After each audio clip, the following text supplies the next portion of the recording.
Hello friends, welcome to LP vibes.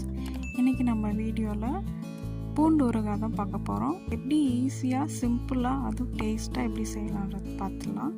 இது 1 மாதம் ஆனாலும் கெட்டு போகாது. ஒரு கடாயில் கொஞ்சமாக வெந்தயமும் கொஞ்சமாக 1 ஸ்பூன் கடுகும் ஆட் பண்ணிக்கிறேன். கொஞ்சமாக சூடானால் போதும். சூடானோடனே அது தனியாக எடுத்து நம்ம மிக்சியில் பவுடர் பண்ணி வச்சுக்க போகிறோம். அதுக்கப்புறமா அதே பேனில் கொஞ்சமாக எண்ணெய் ஊற்றிக்கிறேன். கொஞ்சம் அதிகமாகவே ஊற்றிக்கோங்க, ஏன்னா ஊறுகாய் நம்ம செய்கிறோம், அதனால் கொஞ்சம் அதிகமாக எண்ணெய் தேவை. இப்போது நான் 1 கப் பூண்டு நான் போட்டுக்கிறேன்.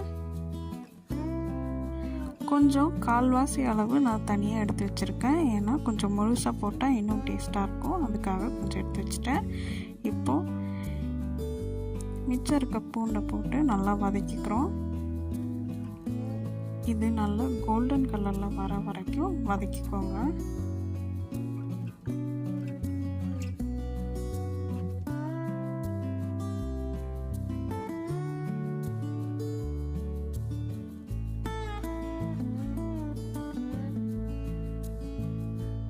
கோல்டன் கலர் வந்தோடனே அது தனியாக எடுத்து இதையும் நம்ம அரைச்சி வச்சிடலாம்.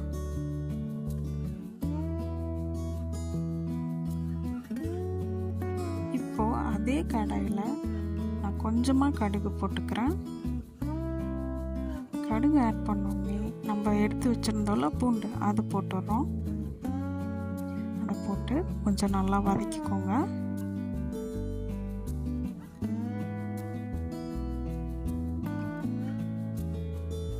ஸோ இதையும் நல்லா வதக்கிக்கோங்க. இப்போ நான் கொஞ்சமாக கருவேப்பிலையும் ஆட் பண்ணிக்கிறேன்.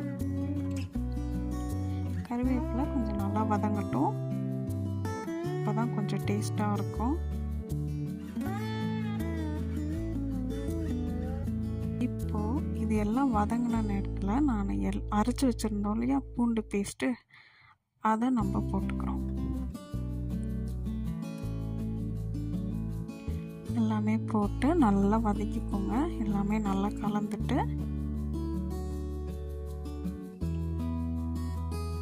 எல்லாமே நல்லா கலந்து விட்டுடுறேன். நல்லா வதங்கிடுச்சு. இதில் நம்ம ஃபஸ்ட்டே நம்ம கடுகும் வெந்தயமும் தனியாக எடுத்து பவுடர் பண்ணி வச்சுருந்தோம் இல்லையா, அதையும் ஆட் பண்ணிக்கிறேன். அதையும் நல்லா வதக்கிக்கிறோம். இது எல்லாம் வதங்கினதுக்கப்புறம் நான் இப்போது தனி மிளகாத்தூள் ஆட் பண்ணுறேன். 2 ஸ்பூன் போட்டுக்கிறேன். அப்புறமா கொஞ்சமாக காஷ்மீரி தூளும் போட்டுக்கிறேன் கலருக்காக. இது எல்லாம் போட்ட உடனே நல்லா கலந்து விட்டுறோம்.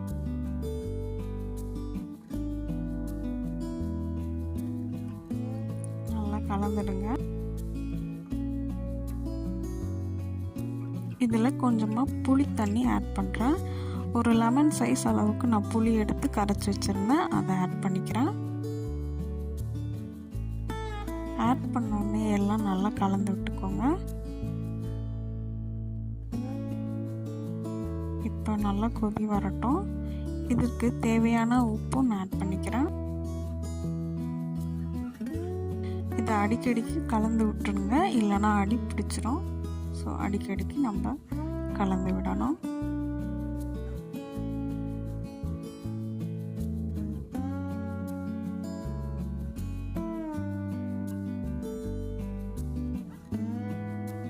ஸோ இது மெல்ல மெல்லமாக எண்ணெய் பிரிஞ்சு வர வரைக்கும் வெயிட் பண்ணுங்க.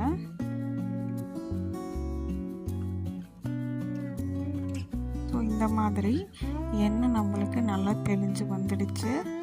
ஸோ இதுதான் இதோட பதம். அவ்வளோதான் ஃப்ரெண்ட்ஸ், ரொம்ப ஈஸியான பூண்டு ஊறுகாய் நம்மளுக்கு ரெடி ஆகிடுச்சு. இது 1 மாதம் ஆனாலும் கெட்டு போகாது. நல்லா ஆறிட்ட பிறகு ஒரு கண்ணாடி ஜாரில் ஸ்டோர் பண்ணி வச்சுக்கோங்க. ஃப்ரெண்ட்ஸ், இந்த ஊறுகாய் தயிர் சாதத்துக்கு, ரசம் சாதத்துக்கு எல்லாத்துக்குமே நல்லாயிருக்கும்.